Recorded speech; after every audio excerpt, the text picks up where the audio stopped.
तिम भजे ज्ञानदेवम। ओम नमो ज्ञानेश्वरा। करुणा करा दयाळा तुमचा अनुग्रह लाधलो पावन झालो चराचरी। पांडुरंगा करू प्रथम नमन दुसरे चरण संतांच्या त्यांच्या कृपादाने कथेचा विस्तार। बाबाजी सद्गुरुदास तुका जयांचे केली स्मरण होय सकळ विद्येंचे अधिकरण। तेची वंदोनी श्री चरण श्री गुरूंचे ते नमस्कारोनी आता। धन्य ते संसारी दयावंत जे अंतरी येथे उपकारासाठी आले घर जा वैकुंठी। प्रस्तुत प्राप्त कीर्तनरूपी सेवेकरिता निवडलेला अभंग विश्ववंद्य महाराष्ट्र भूषण वारकरी संप्रदायाचे आदिवर्यू तथा हिंदवी स्वराज्याचे संस्थापक छत्रपती शिवाजी महाराज यांचे धर्मगुरू विश्ववंद्य संत श्रेष्ठ जगद्गुरू श्री संत तुकाराम महाराज यांचा फार चरणाचा अभंग नसून अगदी 4 चरणाचा अभंग आहे। या अभंगाद्वारा जगद्गुरू श्री संत तुकाराम महाराज संसारिकाला धन्यता देतात। विठाला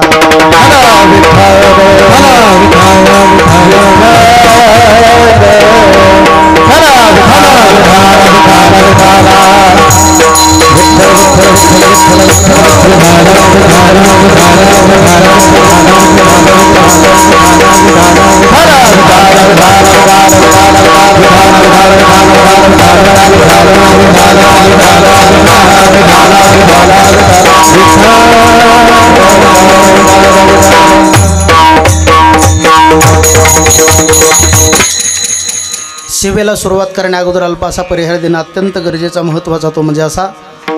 अखिल गुणाने दहान आकारण करुणावरून आलय भक्त वांछित कल्पतरू भगवान श्री पंढरीश परमात्म्याच्या कृपेने मुक्त कैवल्य तेजोनिधी भगवान श्री ज्ञानोबराय जगद्गुरू श्री संत तुकोबरा अधिकरून सकल संतांच्या तथा स्वानंद सुखनिवासी ब्रह्मलीन ब्रह्मतेज श्री हरिभक्तीपरायण गुरुवर्य 1008 गंगा भारती महाराज यांच्या 31व्या पुण्यतिथी निमित्त आपला हा चालत असलेला भक्ती उत्सव आहे। आणि मला असं वाटते या भक्ती उत्सवाला प्रातस्मरणीय ब्रह्मीभूत स्वानंद सुखनिवासी बाळानंद महाराज यांचा आशीर्वाद आहे। आणि मला असं वाटते पाहता पाहता आपल्या या सप्ताहाला 2 दिवस पूर्ण होऊन 3ऱ्या दिवसामध्ये आज आपलं पदार्पण झालेलं आहे। आणि 3ऱ्या दिवसाची कीर्तनरूपी सेवा माझ्यासारख्या पामराच्या वाटेला आलेली आहे।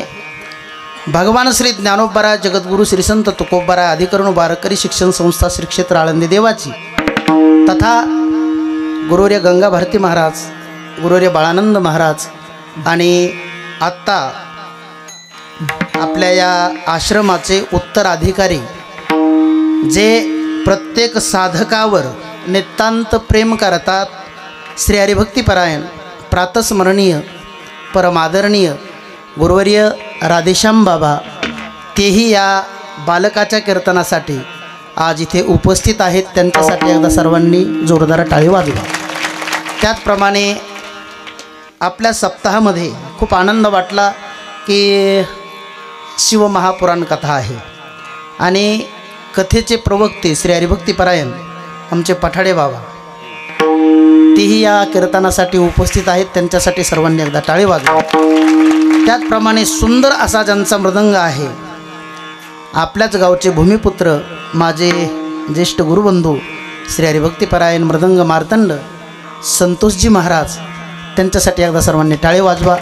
त्याचप्रमाणे ज्यांनी सुंदर अशी चाल समोर गायली ते महाराष्ट्रातील ख्यातनाम गायक श्री हरिभक्तीपरायण भजन सम्राट शुभम महाराज घारे त्यांच्यासाठी एकदा टाळे वाजवा।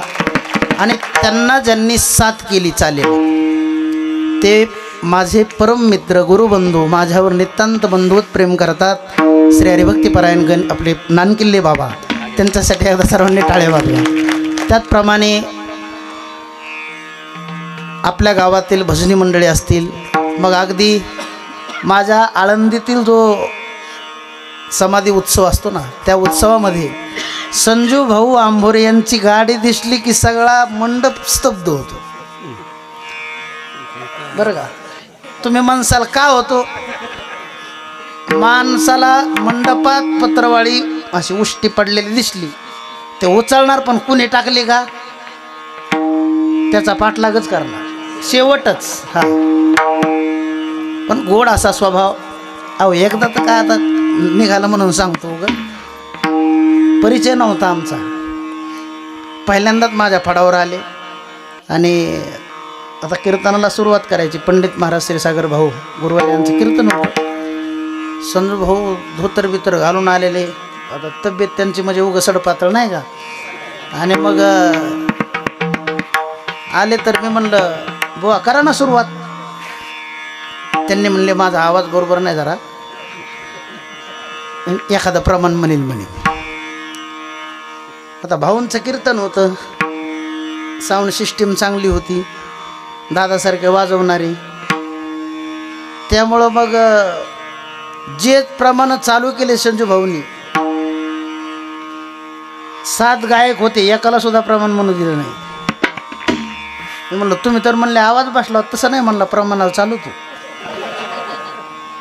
आणि जे तेव्हापासून मैत्री झाली तेव्हापासून आपल्या आळंदीच्या सप्ताहामध्ये खूप मोठं सहकार्य. विशेष म्हणजे 3 वर्षापासून त्यांची एकादशीची पंगत फिक्स आहे माझ्याकडे. म्हणून संजू भाऊ आहेत, अर्जुन भाऊ आहेत, अगदी सगळेच नाही का. आणि विशेष वय नसताना सुद्धा विनेकरी बाबा या ठिकाणी विनेची सेवा करतात, त्यांच्यासाठी टाळे वाजवा. आणि सुंदर असा आवाज ज्या माध्यमातून तुमच्या कानापर्यंत येतोय, अशी सुंदर माईक सिस्टीम आहे. त्या सिस्टीमसाठी एकदा टाळे वाजवा सर्वांनी. साऊंडवर नाव टाकून घ्या दादा. त्याचप्रमाणे या ठिकाणी 2 चॅनलवाले आहेत. एक ज्ञानाई यूट्यूब चॅनल आहे, म्हणून आपल्या येथील कीर्तन पाहण्यासाठी ज्ञानाई यूट्यूब चॅनलला सबस्क्राईब करा, लाईक करा आणि बेल आयकॉन दाबायला विसरू नका. त्याचप्रमाणे दुसरं चॅनल मला वाटते मराठी तडका, आनंद कीर्तनाचा. आनंद कीर्तनाचा या सुद्धा यूट्यूब चॅनलला सबस्क्राईब करा, लाईक करा आणि बेल आयकॉन दाबायला विसरू नका. आता ऐका, माझ्यासमोर कथाकार बसलेले आहेत, पूजनीय बाबा बसलेले आहेत. एक सांगू का तुम्हाला, अलीकडे महाराष्ट्रामध्ये एक कीड लागलेली आहे. लाईव्ह चॅनलला चालू आहे, तसा रोज बोलतो, पण ऐका. एखाद्या गायकाला जर आपण म्हणलं किंवा वादकाला जर म्हणलं चला ना हरिपाठाला, मी हरिपाठ वाजणारा वाटतो का? मी हरिपाठ म्हणणारा वाटतो का? मग काय म्हणतो, देवीचे गाणे. पण मला खूप आनंद वाटला की इथं दोन्ही महात्मे म्हणजे कथाकार. अहो एक कथाकार, मी सुद्धा कथाकार आहे, एक कथाकार दुसऱ्याच्या म्हणजे कथाकाराच्या कीर्तनाला कथेला जात नाही. एक कीर्तनकार दुसऱ्या कीर्तनाच्या ठिकाणी जात नाही. म्हणजे 2 गोष्टी काय बऱ्याच एकत्र येत नाही. जुने कीर्तनकार स्वानंद सुखनावासी वैकुंठवासी, मला वाटते गंगा भारती बाबांचेच शिष्य साहेबराव महाराज कोठाळकर नेहमी हे सांगायचे, 2 गोष्टी कधीच एकत्र येत नाहीत. कोणकोणत्या आहे का? 2 आवा, 2 जावा आणि 2 बुवा, हे कधीच एकत्र येत नाही. 2 येडे, 2 रेडे आणि 2 घोडे कधीच एकत्र येत नाही. 2 शास्त्री, 2 मिस्त्री आणि 2 कुत्री हे कधीच एकत्र येत नाही. येतात का? नाही. दादाच्याच मुखातून ऐकलेलं एक वाक्य सांगतो तुम्हाला. एकदा असं झालं, नजर चुकीनं 2 सख्खे भाऊ, त्यांची एकादशी बरं का बाबा, आणि दोघांनी 2 चिठ्ठ्या लिहिल्या. पूर्वी चिठ्ठ्या त्या मोबाईल नव्हती. मग पूर्वीच्या काळात दोघांनी 2 महाराजाला चिठ्ठ्या लिहिल्या. एक जरा 4 वाजताच आलं आणि एक घोड्यावर आलं, ते 6 वाजता आलं. म्हणजे 4 वाजता आलेलं होतं, ते बैठकीत बसलेलं होतं माळवादाच्या. आणि मग 6 वाजता जे घोड्यावर आलं होतं महाराज, त्यांनी विचारलं, म्हणे अमक्या पाटलाचं घर कोणतं आहे? म्हणे हे समोरचं. म्हणे तुम्ही आत महाराज येते. ते म्हणले त्याला काय कळत, ते बैल आहे. म्हणजे आतले महाराज कोण झाले? बैल. मग हे मुलगा त्याच्या चुलत्याकडे गेला, म्हणला ते आतले महाराज तर बैल आहेत म्हणा, ते कशी कीर्तन करतील? ते म्हणला उगं म्हणले असतील म्हणला. मग आतल्या महाराजाकडे गेलं. ते म्हणले बाहेर सुद्धा एक महाराज आलेत महाराज. ते म्हणले त्याला काय कळतं, ते गद आहे. आता एक झालं गाढव म्हणजे गद आणि एक झालं बैल. दोघ जण जेवायला बसली. तो मुलगा एवढा हुशार होता आणि चतुर होता. त्यानं शेतात गेला, एका ताटात सुंदरपैकी हिरवी हराळ आणली आणि एका ताटात सुंदर असा कडबा अशी त्याची कुट्टी करून आणली आणि दोघांच्या समोर ठेवली. ते म्हणले असं का केलं, हे खायला मी का बैल वाटलो का? ते म्हणला मी आम्ही कुठं म्हणतो तो, हे तुमचाच जात भाई म्हणला, हे बैल आहे. मग बैल काय खातो? काढबा खा, काढबा. ते म्हणला मला हराळ कशासाठी आणली? अहो म्हणे हेच म्हणले तुमचे गुरुबंधू हे गाढव आहे म्हणून. मग गाढव काय खातं? हराळ. तसं इथं नाही. इथं आल्याच्या नंतर अगदी माझं मन प्रसन्न झालं. कारण एकमेका सहाय्य करू किंवा तुम्ही आम्ही खेळीमेळी गदारोळी आनंदी विठाला. जगद्गुरु श्री संत तुकाराम महाराजांच्या अभंगाद्वारा संसारिकाला धन्यता देतात. पण कोणत्या संसारिकाला धन्यता देतात? ऐका. ज्या संसारिकाच्या अंतःकरणामध्ये दया ओतपोत भरलेली, अशा संसारिकाला महाराज धन्यता देतात. धन्यते संसारी दयावंत जे अंतरी. मग ज्यांच्या अंतःकरणामध्ये ओतपोत दया भरलेली आहे, असे संत राहतात कुठे? तर त्याचं उत्तर आहे वैकुंठात. महाराज ज्यांच्या अंतःकरणात दया आहे ते वैकुंठात राहतात. मग या मृत्यूलोकात येतात कशासाठी? तर केवळ आणि केवळ उपकारासाठी. इथे उपकारासाठी आले घर ज्या वैकुंठी. मग उपकार करण्यासाठी आलेले संत इथं वर्तत असताना कसं वर्तन करतात, कसं बोलतात? तर महाराज म्हणतात ते खोटं बोलत नाहीत. संत खोटं बोलत नाहीत. हां, आमच्यासारखे महाराज खोटं बोलतील एखाद्या वेळेला, पण संत खोटं बोलत नाही. नेहमी देहावर उदास असतात. राहतात कुठे? वैकुंठात राहतात. इथं उपकार करण्यासाठी येतात. मग उपकार करण्यासाठी आलेले संत बोलतात कसे? तर मधुर बोलतात, अमृतासारखं बोलतात. आणि या समाजाने जगाने किती जरी त्रास दिला तर त्यांच्या पोटामध्ये वाव म्हणजे जागा, तो त्रास सहन करण्याची क्षमता आहे. या अभंगाचा असा सरळ सरळ अर्थ आहे. विठाला विठाला.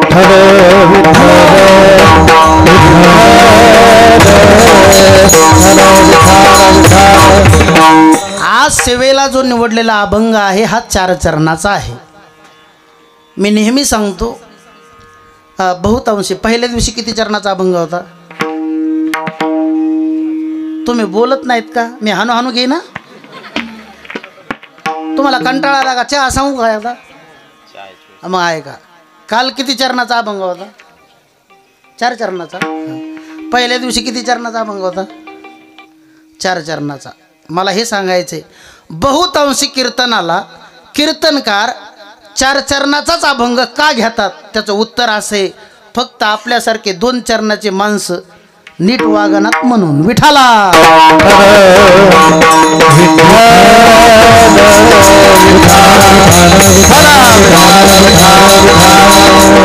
आणि विशेष मला एक सांगावं असं वाटतंय, कारण श्रीमद भागवतामध्ये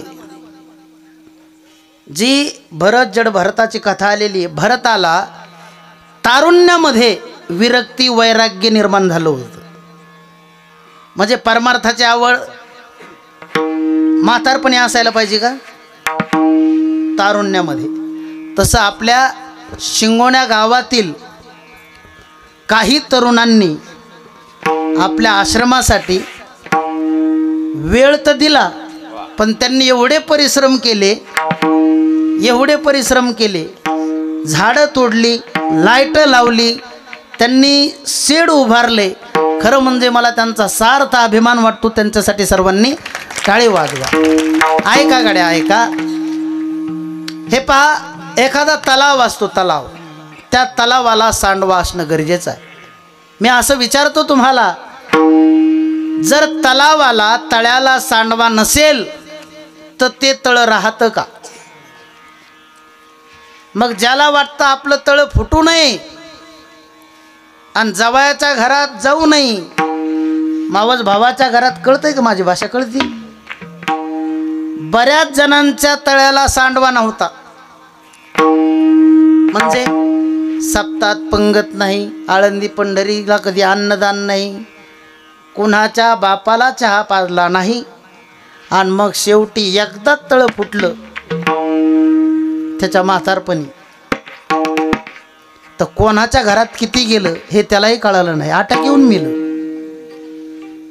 म्हणून तळ्याला सांडवा याच्यासाठी आहे की तलाव सुरक्षित राहण्यासाठी. तसं हे धर्मकार्य आहे, हे धर्मकार्य आहे. खरं तर म्हणजे मला एक खंत वाटली की आपल्या गावामध्ये, मी मागच्या वेळेला कीर्तनाला आलो होतो काल्याच्या, त्यावेळेला खूप परेशानी झाली, सारखा पाऊस चालू होता. बाळानंद बाबांनी 2 मंदिरं आपल्याला दिली, बरोबर आहे?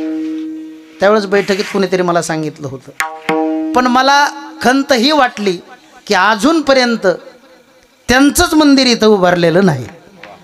म्हणून मी विनंती करेल तुम्हाला, ही संत महात्मे खरं म्हणजे आध्यात्मिक दृष्ट्या ही संत मंडळी कुठं राहतात? वैकुंठ. वैकुंठ म्हणजे काय? 3 प्रकारचं वैकुंठ आहे. तुम्हाला मी अगदी शॉर्टकट मधल्या मार्गाने घेऊन जाणार आहे, लक्षात आलं का? कारण बाबा हल्ली असा काळ आहे, एखादी वेदांतातली प्रक्रिया माणूस सांगायला लागलं की खालची माणसं म्हणते तुझं बरोबर आहे, तुझं बरोबर आहे महाराज, डुकल्या घेते.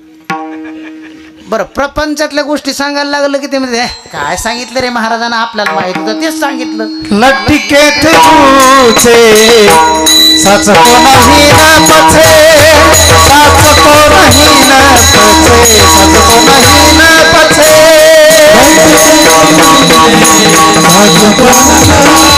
पछे, सच को नहीं न पछे,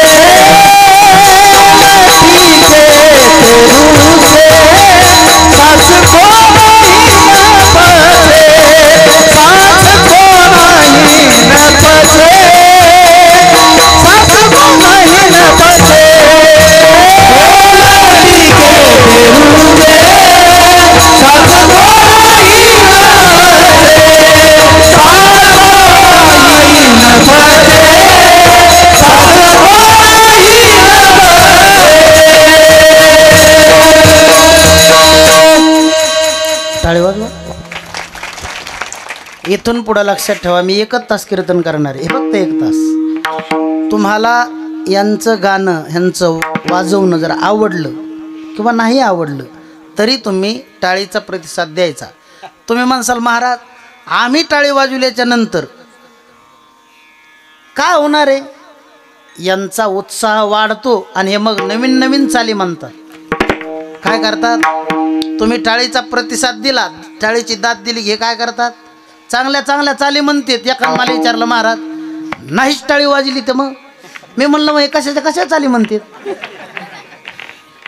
हो ना. आता तुम्हाला एक खोटं सांगत नाही, नारदाच्या गादीहून शिवरात्री पिरियडमध्ये मी अभंग घेतला, शिवभोळा चक्रवर्ती त्याचे पाय माझे चित्ती.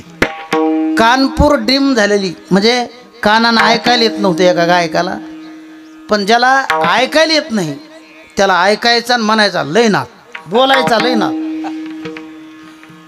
त्याने चालीला पुढं आला, ज्याला ऐकायला येत होतं ते पुढं म्हणू लागलं शिव भोळा चक्रवर्ती असं म्हणू लागलं. ती मग ते मागं म्हणू लागलं, पण ते त्याचं जे उत्तरार्ध आहे त्याचे पाय माझे चित्ती हे त्याला वेगळंच ऐकायला आलं. तर ते काय म्हणलं? त्याची माय माही चुलती. काय म्हणलं ते? शिव भोळा चक्रवर्ती बरोबर म्हणलं, पण ते म्हणलं त्याची माय माही चुलती. मी म्हणलं आता तू पाठीमागच आहे, सगळ्याचा परिचय करून द्याला तो फक्त उत्तरार्धामध्ये. असं नाही महाराज, इथं गायक एवढे सुंदर आहेत, आता काय सांगावं तुम्हाला. एकदा मी मारताल्याला गेलो होतो. मारताल्ला म्हणजे आपल्या कर्नाटकची बाउंड्री, संतोष दादाला माहिती आहे. माझा मित्र तिथं नोकरीसाठी, त्यांना असा नाद लावला, माऊली या हो तुम्ही. आम्ही गेलोत गाडी घेऊन गेलोत. मी काय केलं म्हणलं, दुसरी नेण्यापेक्षा 2 गायक नेले, मी एक आणि एक वादक. आम्ही तिथं गेलो. त्या गावात टाळ अजिबात वाजलेला नाही. कमीत कमी 13 वाघे मंडळ. किती? 13 वाघे मंडळ. आणि त्याने असा नाद लावला. त्या म्हणला, महाराज कारण कीर्तन, माझा वाढदिवस आहे. मी मनातल्या मनात विचार केला, एवढ्या लांब गाडी घेऊन आलोय, कीर्तन तर करावंच लागणार आहे नाही का. आता मी म्हणलं मग ना विना. ते म्हणलं विना. एकाच मिनिटात त्यांना फोन लावला, म्हणलं विना घेऊन या. हे एकटंच महाराष्ट्रातलं होतं तिथं. ते विना आणा म्हणल्याच्या नंतर तिकून ते चोंडकं घेऊन आलं. म्हणलं आता जर विण्याच्या जागी चोंडकं आले तर टाळाच्या जागी काय येते काय माहिती. लगेच एक जण झांजा घेऊन आलं.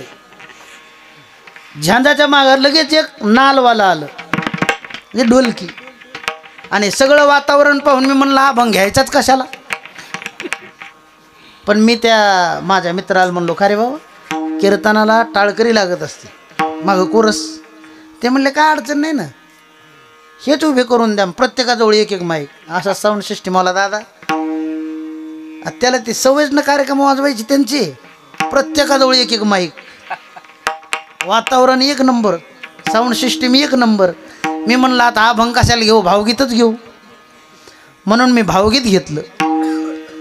ब्रह्मानी विष्णू महेश्वर सामोरी बसले मला दत्त गुरु दिसले. मी असं म्हणल्यावर मागच्याने माझ्यासारखं नाही म्हणलं, ज्यांची खाली ठेवून दिले आणि बोट असे केले, याला रे दत्त गुरु दिसले. याला रे, याला म्हणजे कोणला, नेमकं कोणला, मला. एवढा अवमेळ झालेला आहे तिथं. अहो गंधर्वासारखे गायक आहेत, इंद्रासारखा वाजवणार आहे, परीक्षित राजासारखे तुम्ही श्रोते आहेत, फक्त सांगणारा शुकाचार्य नाही.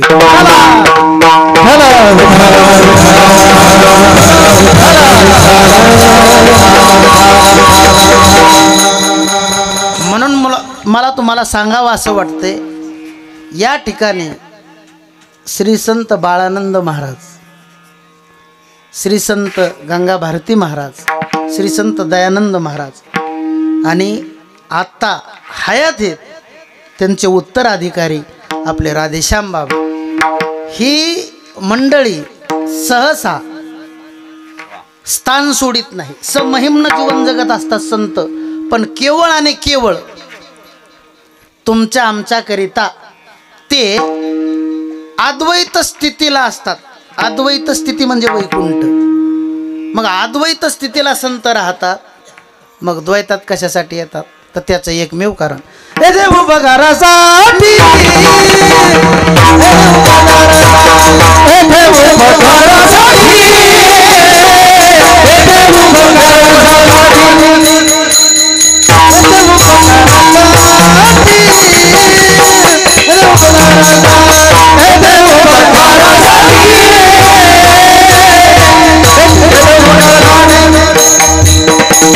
आले घर जावे कुंठे, आले घर जावे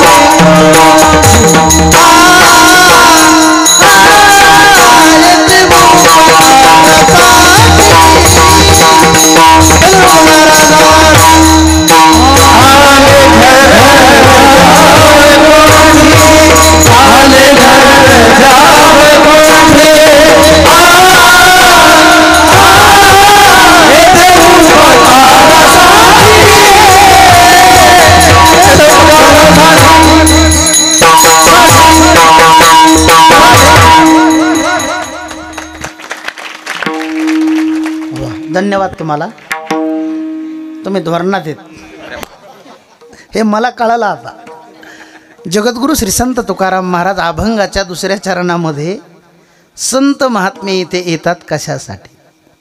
केवळ आणि केवळ उपकारासाठी इथे येतात. एकानं विचारलं, महाराज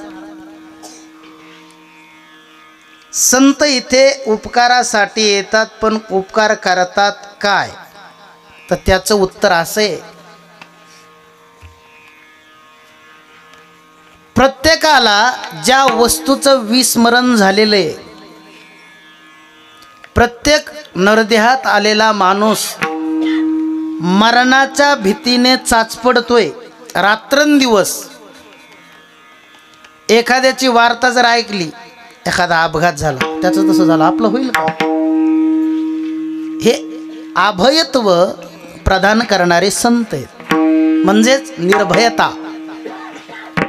म्हणून मी नेहमी सांगतो, तुमच्या आमच्यावर मायबापाच्या उपकारापेक्षाही संतांचे उपकार जास्त आहेत. का? कारण त्यांनी जे उपकार केले त्याचं वर्णन करताना जगद्गुरु तुकोबाराय म्हणतात, केले उपकार सांगू मी काय, पापन करी ऐसी माया, धर्मितांचे केले पाय, दिले आश्रय भजनगा. केले उपकार सांगू मी काय, पापन करी ऐसी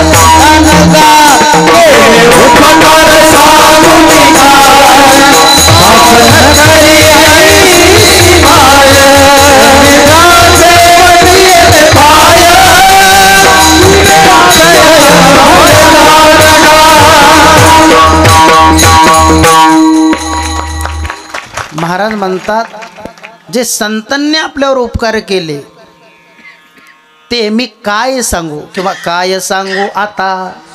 संतांचे उपकार ते वाणीनं सांगता येत नाहीत, एवढे उपकार केले. काय उपकार केले? थोडासा फरक पहा. मायबाप या पिंडाला जन्म देतात. कशाला? या पिंडाला. खाऊन पिऊन याला धष्टपुष्ट करतात. पुन्हा एका मायबाप या पिंडाला जन्माला घालतात वा जन्म देतात आणि याला खाऊन पिऊन धष्टपुष्ट करतात. का माहिती का? 21व्या वर्षी आपल्यावर चवताळून आलं पाहिजे. काहीला आता कळन, काहीला 8 दिवसांनी फोन करून सांगा मला. पण संत मायबाप आहेत ना, या जन्म मरणाच्या येरझारीतून आपल्याला मुक्त करतात. जन्म मरणाचा या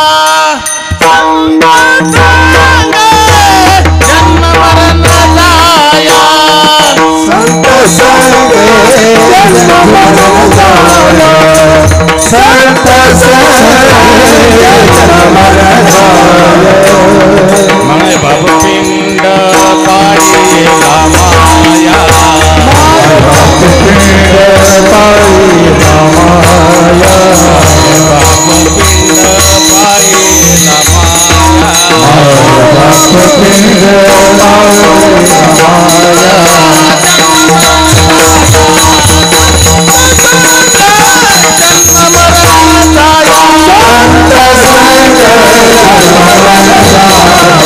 Santa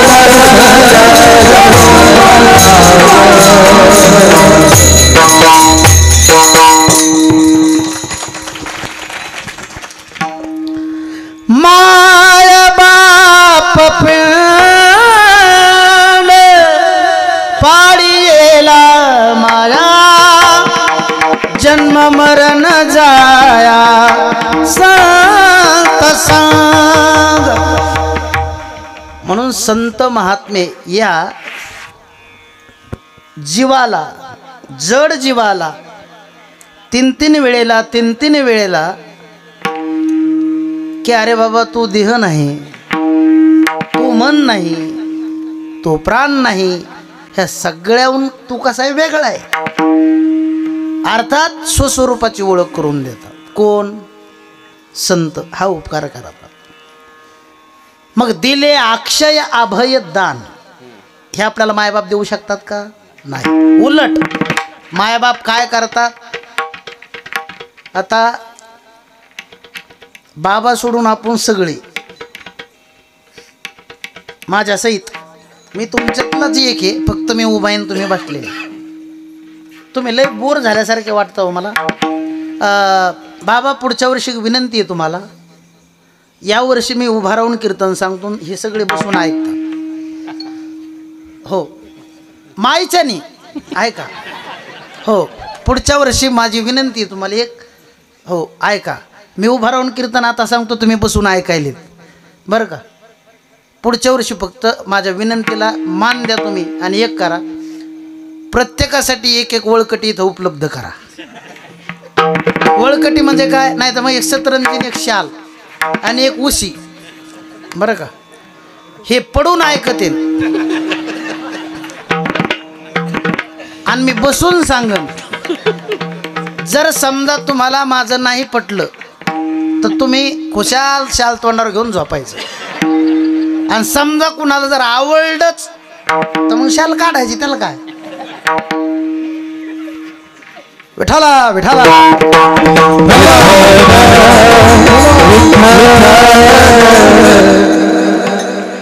संत हे नरदेहात आलेल्या जीवावर उपकार करण्यासाठीच इथे अवतार घेतात, किंवा संतांच्या अवताराची 6 कारणं आपल्या संत वाङ्मयामध्ये सांगितलेली आहेत. उगाच नाही. 6 कारणं मी आपल्याला सांगेन. पहिलं कारण, संतांना इथं का यावं वाटलं, का येतात, का आले. इथून पाठीमागं आले म्हणजे गंगा भारती महाराज इथं आले ना, म्हणजे भूतकाळ. आता वर्तमानात राधेश्याम बाबा आहेत ना, म्हणजे आलेत, आता आहेत आणि पुढे येत राहतील.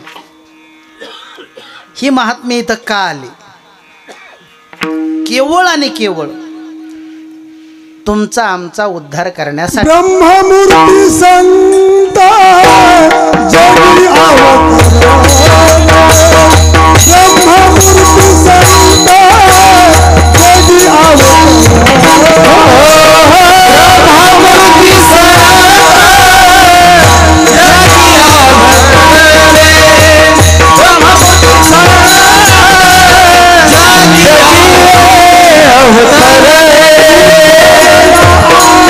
जगी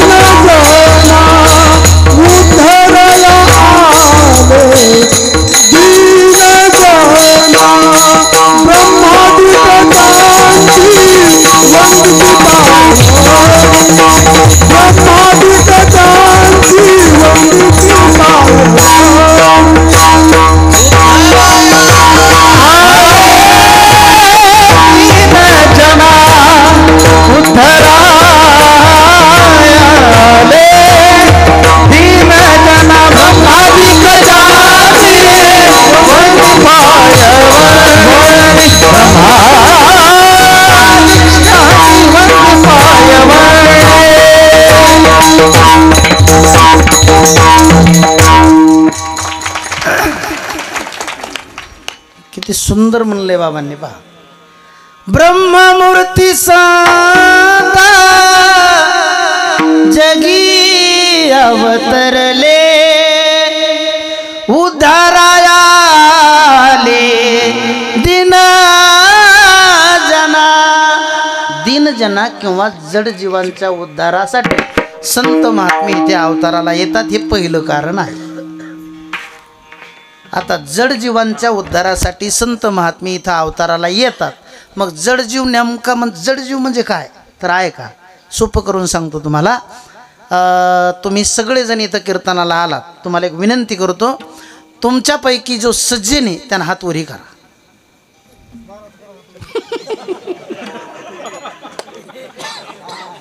तसं काय नाही, मी चहा घेऊन येतो तोपर्यंत.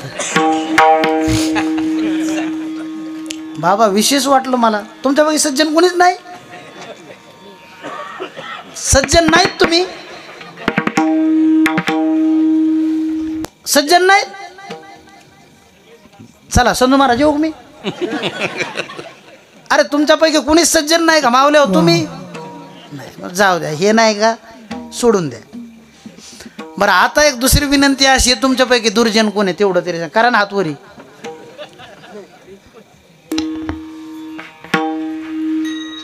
दुर्जन नाहीत माय का? आपण खऱ्या अर्थानं सज्जन नाही, सज्जन म्हणावं. हात वरी करायच्या अगोदर आपलं अंतकरण सांगतंय. मंदिराचं काम चाललेलं होतं, गेलेला बल्ब मंदिरात लावला, चालू बल्ब घरी नेला, मंदिराचा स्लॅब टाकणं चालला होता, त्यावेळेला शेळ्याला खुट्या ना होत्या म्हणून एक गज चोरला होता, त्याच्या खुट्या केल्या. कशाला हातवर करतो, हातवरी करू नको, हे अंतकरण सांगतं आपलं. म्हणजे आपण पूर्णतः सज्जन नाही. बरं, कीर्तनाला आलात तुम्ही, भरभरून आपल्या कार्यक्रमाला सहकार्य करता म्हणून तुम्ही दुर्जनही नाही. म्हणजे पूर्णतः सज्जन नाही आणि पूर्णतः दुर्जन नाही, मग नेमके आहेत कोण? यालाच जडजीव म्हणायचं, दोन्हीच्या मधला वर्ग. आणि या जडजीवांच्या उद्धारासाठी संत महात्मे वैकुंठाहून अवतार इथं घेतात. त्याचं कारण काय? उपकार करण्यासाठी, तुम्हा आम्हाला सन्मार्ग लावण्यासाठी. ऐका, जडजीवांचा उद्धार करण्यासाठी संत महात्मे इथं अवताराला येतात. हे संतांच्या अवताराचं पहिलं कारण. राहिली 5 कारणं. आता तुम्हाला पटलं तर पटलं, नाही तर हट छट तांबडं फुटलं. 6 कारणं सांगायचीत ना तुम्हाला, ऐकणार ना तुम्ही? मग ऐका. वाढावया सुख भक्ती भाव, वाढावया सुख भक्ती भाव धर्म, वाढावया सुख भक्ती भाव, वाढावया सुख भक्ती भाव धर्म, वाढावया सुख भक्ती भाव,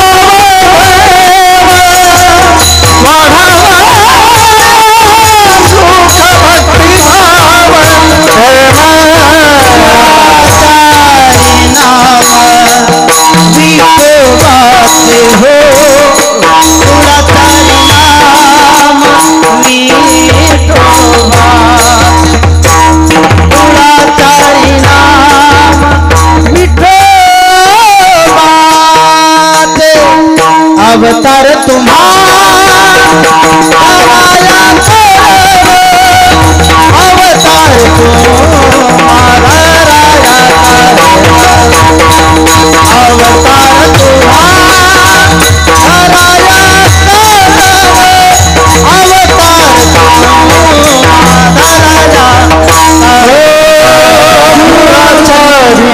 अवतार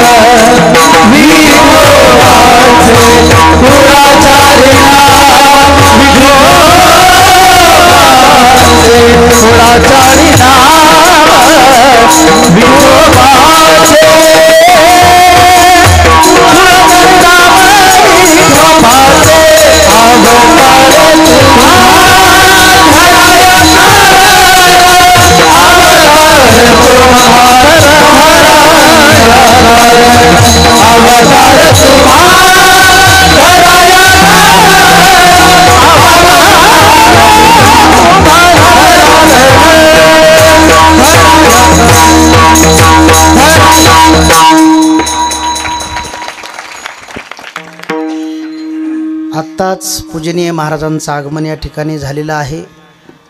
तिन्ही महात्म्यांसाठी एकदा सर्वांनी जोरदार टाळ्या वाजवा. अवतार तुम्हा धराया कार ऐका, वाढावया सुख, वाढावया भक्ती, वाढावया भाव, वाढावया धर्म आणि वाढावया नाम. बीज वाढवावे नाम, म्हणजे 6 गोष्टी सांगण्याकरता, तुम्हा आम्हाला कळण्याकरिता संत इथं अवताराला येतात आणि या 6 गोष्टी वाढवायचं काम करतात. एकान मला विचारलं, महाराज मग संतात आणि आपल्यात काय बदल? अरे म्हणलं बाबा, संत देह आपला कष्टी घालतात. तो कशासाठी? जगत कल्याणासाठी. देह कष्टविधी किंवा परोपकार, परोपकार करण्यासाठी संत महात्मे आपला देह खर्ची घालतात. ते म्हणला मग आम्ही नाही का खर्ची घाल? तुम्हाला एक सूत्र सांगून देतो पहा. आपल्या आईनं आपल्याला एखादी तंबाखूची जरी पुडी सांगितली दुकानातून आणि ती आपण नेऊन दिली तर ती आईची झाली सेवा. काय झाली? आणि बायकोनं आपल्याला तेलाची कॅन जरी सांगितली तर ती सेवा नाही, ते झालं काम. कारण तुम्ही आम्ही ज्याच्यात जीवन जगतो ना, तो प्रपंच मुळात एवढा बेकार आहे. एकदा माणूस नादी लागला की तो तिथंच गुंतून राहतो. 3 सूत्र आहेत पहा. स्वानंद सुखनिवासी ब्रह्मलीन ब्रह्मतेज गुरुवरे विठ्ठल बाबा शिवणगिरीकर सांगायचे. सगळ्यात सुरुवातीला या प्रपंचामध्ये कसे हिरवळ दिसती माणसाला. पहा तुम्ही, 21व्या वर्षी लग्न झालं की तुम्ही त्याला नुसतं आपला जय हरी घालायचा, नुसतं म्हणायचं जय हरी पाटील, जय हरी, वजनात जय हरी घालतं.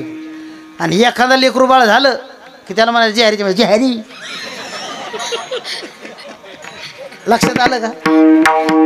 जाऊ द्या. सुईद्वारा माणूस वळतोय ना, सुईद्वारा. ते सुईद्वारा वळताना कसा व्हावा लागतो? असाच ना.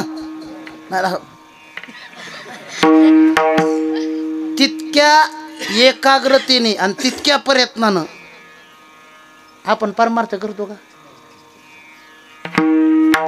सुईद्वारा वावताना कसं आहे, ते पहिली गोष्ट तर तो वावताच येत नाही आपल्याला. आणि इकून तिकून एकदा वावला म्हणजे द्वारा वावणं म्हणजे काय कळालं का? आता शपथ काय सांगावं तुम्हाला, गावी गेलं की दुसरा विषयच नाही कोणता. बाबा बोला ना, तुम्ही रोज फिरतात मग काय करू? आमच्या बाब्याला एखादी बबी पाहा ना. अरे आम्ही का बाब्या पाहत फिरतो का काय? आणि त्या का पडितातल्या गावऱ्या येतोय, उचलली की टाक थैली. अवघडे महाराज. आता पहिल्याना मुलांचे बाप अंगठ्यान बिंगठ्यान ताईट चालवत होते पंक्तीला. आता तुम्हाला सांगू का, आता उलट झाले. आता मुलीचा बाप अंगठ्या घालून पंक्तीला फिरवतो, एक बुंद्यान चपात्यान. कारण वंशाचे दिवे बिघडले ना. लक्षात आलं का? हे सुरुवातीला बरं वाटतंय. म्हणून संसार अगोदर सुती तू, नंतर गुती तू, आणि नंतर इमानदारीनं कुथी तू, जन्मभर कुथी तू.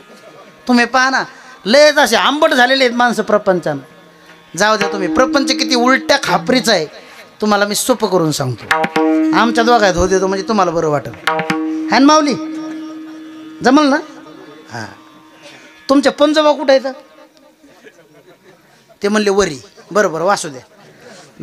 तुमचे खापर पंजोबा ते कुठं आहेत? बरं. तुमचे आजोबा वडील वरीचे. आणि तुम्ही त्याचे पण तू नातू कुठं येतं? खाली. मग आहे का? तुम्ही जर ज्ञानेश्वरीचं पारायण आहे जिथं म्हणा 15वा अध्याय उघडला किंवा गीतेचा, तर त्यात एक चित्र आहे पहा, पिंपळ असं उलट चित्र आहे. उलट म्हणजे त्याच्या मुळ्या कुठं येतं आणि शेंड कुठं आहे? आता यायचं बुड कुठं आहे? मूळ कुठं आहे? मूळ वरी. आणि शेंड कुठं येतं? हे काय शेंड पळीचं बसलेलं आहे का? आता आहे का नाही उरफाटा? जाऊ द्या तुम्हाला आता काय सांगावं, साधू संतांनी सांगितलं हो जमेला पंजा मेला बाप मसना गेला हो जमेला पंजा मेला बाप मसना गेला देखत देखत नातू पंतू तू ही तैसा झाला उठा उठा जागा पाठी पै आले मोठे पंढरी वाचोनी रिता ठाव नाही कोठे हो आजा मेला पंजा मेला बाप मसना गेला. हे सगळी गेली म्हणजे यांचा पंजा खापर पंजा आजा बाप बाप याला हेच राहिलं खाली. आहे का नाही उरफाटा प्रपंच? अहो एवढा उरफाटा काय सांगावं तुम्हाला, इथलं नाही सांगत कारण सगळं पाहुण्या नावण्याचं गाव आहे. येत असताना आम्ही परतूरमध्ये आमचे पाहुणे भेटले. ते म्हणले मग माऊली दाजी आपण घरी जाऊ. घरी गेलो. घरी गेल्याच्या नंतर त्यांनी आवाज दिला, म्हणले मग दाजी चहाच घेऊन जा ना. चहाच घेऊन जा म्हणलं. मी पळतच दुकानात गेलो. 5 लिटरची स्टीलची कॅटली आणली. त्या पाहुण्याच्या घरी गेलो आणि म्हणलं टाका याच्यात चहा. ते काय म्हणले चहा घेऊन जा. असंच केलं मी.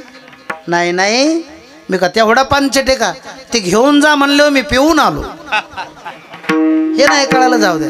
गावातून आम्ही येत होतो, काही रस्ता कळाला नाही बरं का बाबाजी. आता एका मुलाला मी रस्ता विचारला, म्हणलं आम्हाला गंगा मठाकडे जायचं म्हणलं, आश्रमाकडे आपल्या रस्ता सांग ना. ते म्हणलं सोपं आहे बाबा, त्याचं काय एवढं. पुढं गेलं की तुम्हाला एक बिना प्लास्टरचं मोठं घर लागन. पुढं गेलं की वडाचं झाड लागन. पुढं गेलं की लिंबाचं झाड लागन. मी म्हणलं मला नाही जायचं कीर्तनाला. ते म्हणलं का? अरे म्हणलं येडा आहेस का काय बाबा, एवढं घर लागल्यावर मी वाचन का? बरं घरातून वाचन कसं तरी, वडाचं झाड लागल्यावर मी वाचन का? ते म्हणला तसं नाही हो, हे लागन म्हणायचं असते, ते लागत नसते. लक्षात आलं?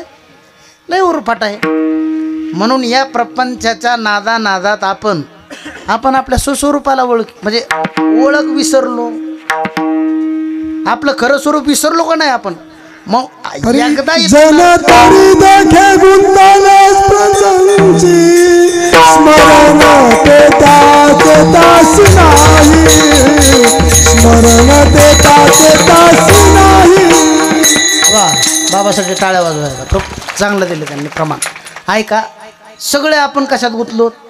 प्रपंचामध्ये. किती गुंतलोत पुन्हा मी आत्ताच सांगितलं तुम्हाला.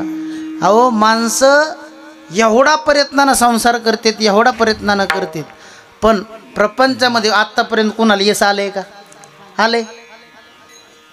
रावणाकडे काय उगा रावणा श्रीमंती माहिती आहे ना तुम्हाला? 10-15 JCB नव्हत्या नाही. 2-4 आपले इटीचे घर, 2-4 दगडाचे, सोन्याची लंका होती. वा पा यायला पण माहिती आहे रावणाची श्रीमंती. कोटी घरे जेथे काशानी तांब्याची शुद्ध कांचनाची 7 कोटी. एवढा श्रीमंत असताना रावणानं सुद्धा 3 प्रतिज्ञा केल्या होत्या.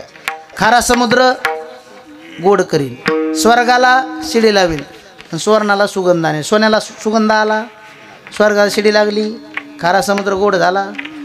आता आपलं घर सोन्याचं आहे का घरात सोनं आहे? अहो बाजारच्या मंगळसूत्रावर आलंय आपलं. थोडा माफी मागून बोलतो तुम्हाला, लाईव्ह चालू आहे तुम्ही पहा. आपला आदर्श घेऊन इतर लोक मोठी झाली आणि शोकांतिका आहे आपले जमिनी इकून रस्त्यावर आले. पण कधीतरी याचा विचार करा. साधू संत महात्मे इथं जन्माला येतात. आता हे हयात आहेत आपल्याला दिसतात, पण आपल्याला हे संत वाटत नाहीत. का माहिती आहे का? ते आपलं पूर्वजन्मीचं पाप आहे.